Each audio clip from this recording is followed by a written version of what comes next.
Mr. Barsamian, thank you very much for this interview. First question, what can be expected from Trump's new administration, in foreign policy? What can you say on this? Well, I was in Washington on Monday and meeting with the current administration, talking about the transition. Armenian Americans are very active in the political process. So I read a report recently from an Azeri news sources saying that the Armenians were not close to Trump. That's absolutely false. The Armenian American community has had 100 years of political activism in the United States. There are many, many Republican Armenians, starting from Governor Deukmejian in California, right through legislators. So we have very good connections and relations with the incoming administration.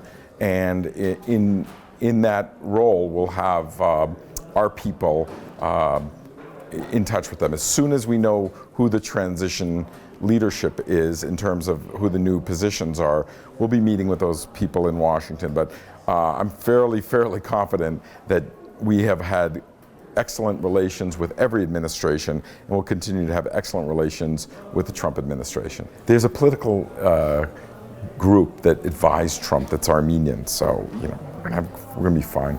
What kind of changes can we see in the U.S. foreign policy, in particular toward post-Soviet area, in particular toward South Caucasus?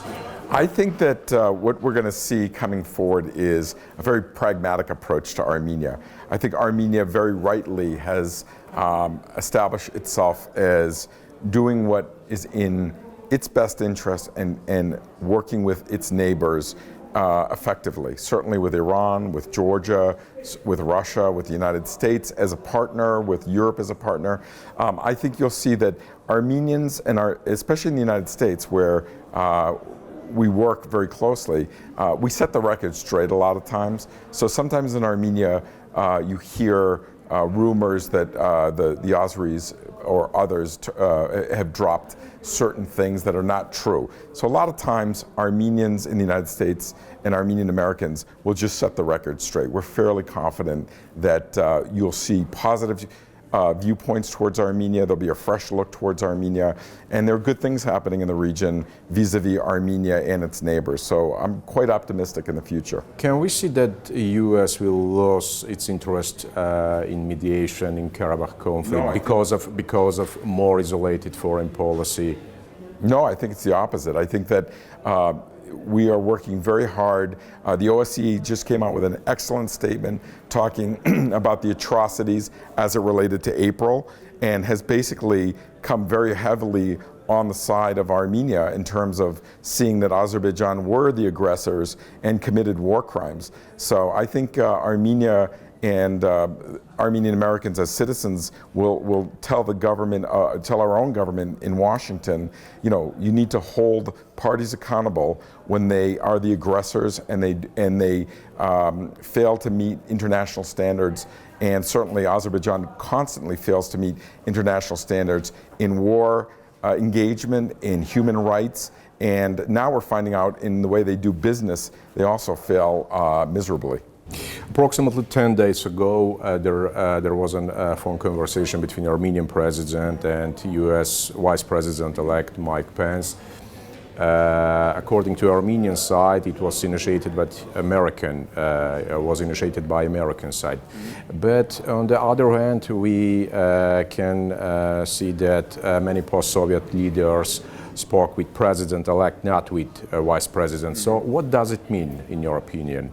There's a lot that happens at the beginning of a term. I've now gone through about 4 administrations.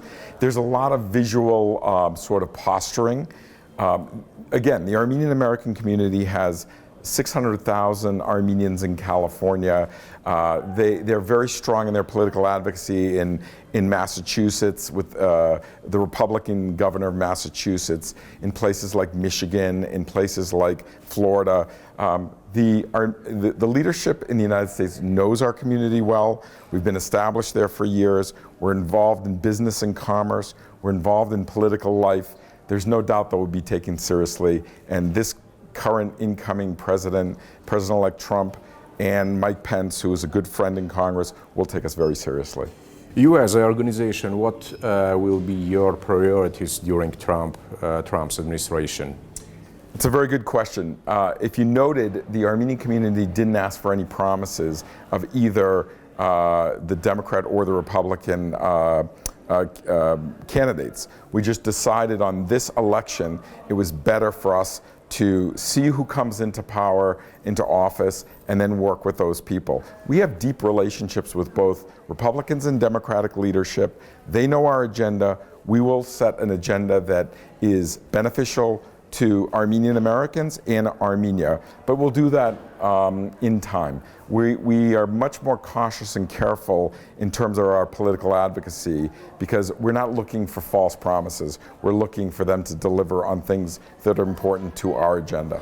There wasn't any announcement by Mr. Trump or his advisors on Armenian genocide or on Karabakh issue. So what do you think on this? What is in their mind?